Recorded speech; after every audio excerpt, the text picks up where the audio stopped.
이번 시간에는 식물의 생장에 필요한 조건 중에서 근계, 즉 식물의 뿌리가 차지하고 있는 영역에 관한 강의를 김용현 원장으로부터 듣겠습니다. 그러면 이런 물질만 호르몬이니 이런 것만이 내부를 조절하느냐? 이거는 아니에요. 근계.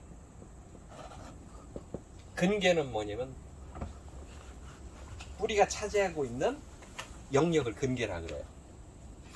이 근계를 어떻게 뻗었냐에 따라서 호르몬이나 생리작용이 바뀌어요. 나무를 심어놔요. 나무를 심어놓고 아니면 작물을 심을 때도 그래요. 작물을 심을 때도 특히 마늘이 어떻게 심냐면요,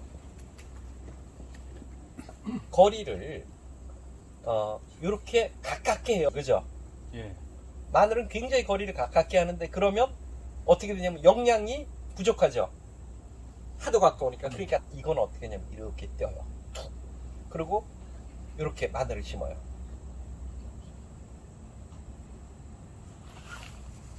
마늘 심는 게 그래요.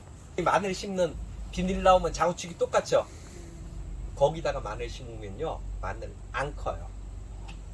그 사이에다가 한 개씩 더 심어야 돼요. 그래야지 마늘이 커져요. 마늘이 구멍이 좌우측이 똑같다고 그러면 안 커요.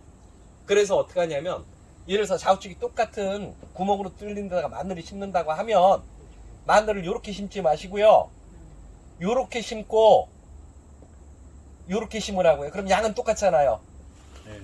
근데 마늘은 이렇게 심는 게 훨씬 굵어져요. 뿌리가 뻗은 형태가 자기 영역에서 동일한 식물과 만나면 그때 완성이 돼. 마늘을 심을 때 떨어뜨리잖아요. 근계가 연결이 안 되죠. 그러면 마늘이 안 굵어져요. 뿌리만 계속 나가. 그러다가 옆에 하고 마늘하고 만나면 그 안에서 뿌리를 형성하고 그때 가서 드디어 생식생장을 해요. 그때 가서야 몸이 비대해지고 입에서 합성이나 이런 게 원활하게 이루어지. 그 전까지는 계속 힘을 어디로 뻗고 있냐면 뿌리 내리는 곳으로만 뻗고 있어요. 근데 근계가 연결이 되면 그 현상이 어떻게 되냐면, 사과를 심을 때 요즘 외성종이라고 해서 키가 작은 사과가 있어요. 얘들을 가깝게 심어요. 왜 그러냐면 뿌리를 빨리 붙이려고. 사과나무가 키워요, 가서오네. 자기가 옆에 있는 사과나무하고 뿌리를 만나야지 그때 꽃이 피고 그때 열매를 맺기 시작해요. 떨어뜨려 놓으면 사과를 예를 들어서 5m 떨어뜨리거나 3m 때리고 2m 떨어뜨리냐에 따라서 꽃 피는 시기가 달라요. 5m 떨어뜨린 애는 꽃 피는 시기가 한참 걸려요. 근데 2m 떨어뜨린 애는 안 그래요. 그래서 어디까지 꽂냐면 사과를 90cm마다 꽂아가는 게 지금 외성재배 형태들. 뿌리가 닿는 순간 내부 환경을 바꿔버려요. 인식을 해요. 그러니까 밑에 환경도 굉장히 다르다는 거예요. 그래서 내가 예를 들어서 나무를 빨리 수확하거나 농작물을 빨리 수확하고 싶다 그러면 근계를 붙이는 방법을 찾으세요. 그게 맞아요. 거의 대체적으로 식물의 내부 생리에 근계가 작동을 해요. 그래서 요거를 인식을 잘하면, 그렇다고 영양결핍나게 너무 붙이면 안 돼요. 그 식물이 자랄 수 있는 곳에 필요한 이것들은 있잖아요. 그러니까 외성재배를 어떻게 하냐면 이 골이 길어지는 거예요. 이렇게는 붙이는데 이 골을 넓혀서 영양분을 먹게. 근데 근계가 닿아야지 작용을 해요. 닿는 순간 바뀐다고요. 고추를 심을 때도 그래요. 고추를 심을 때도 고추를 좀 가깝게 붙이고 이 폭을 넓혀주면 고추 수확량이 굉장히 고추가 빨리 열리고 수확량이 많아져요. 물론 탄저 때문에 되지도 않지만서도. 그래서 근계의 길이를 잘 봐야 된다는 것이 생육을 시키거나 이럴 때 수확량을 빨리 확보하고 싶을 때 근계 거리를 보세요. 빨리만 작용을 하는 건가요? 근계라는 것이? 수확량도 많아지지. 왜냐면 수확 시기가 아, 토마토 같은 거 이런 애들이 빨리 수확이 되면 계속 달리는 애들 있잖아요. 고추나 이런 애들.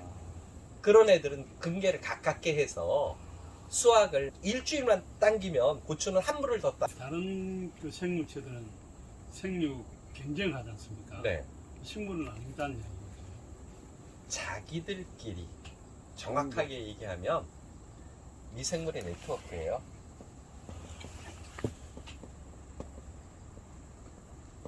내가 이 미생물을 키우면서 같이 크고 있는 거예요.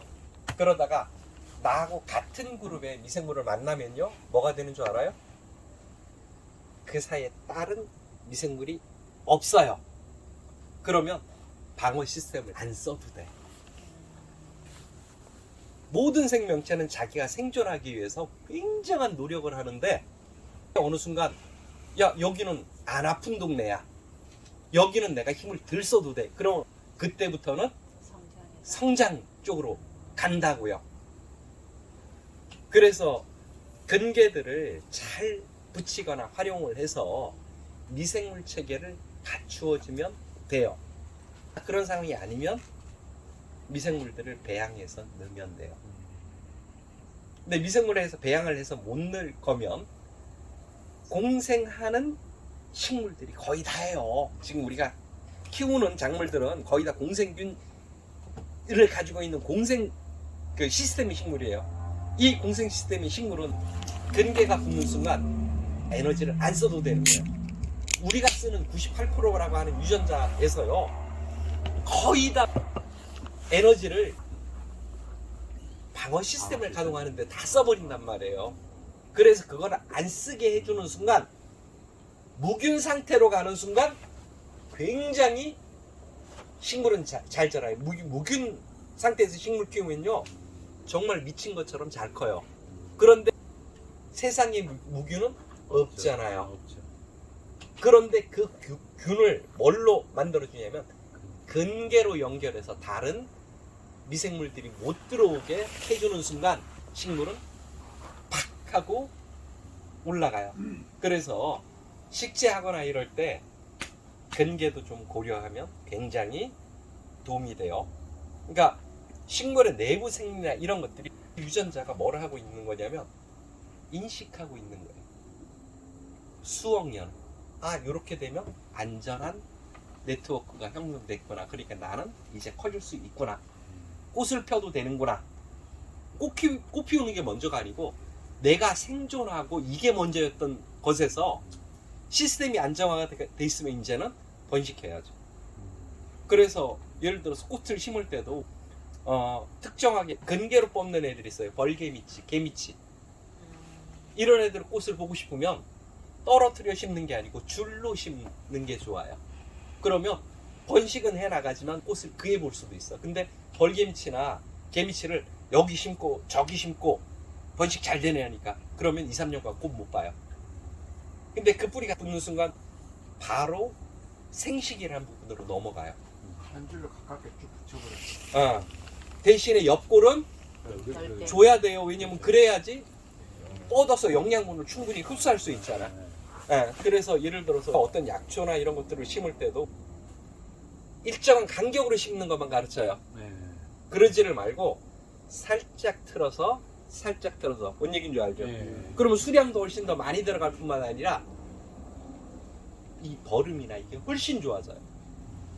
그래서 근계를 고려한 식재를 해준다 그러면 수확 시기에서부터 굉장히 더 큰 수확을, 단순하게 이건 심는 방법이 식물의 내부적으로 그런 게 코드가 되어 있고 그것만 알면 되는 거예요. 그러니까 마늘 심을 때 올해 가서 구멍 뽕뽕 뚫리고 고대리 심지 말아요.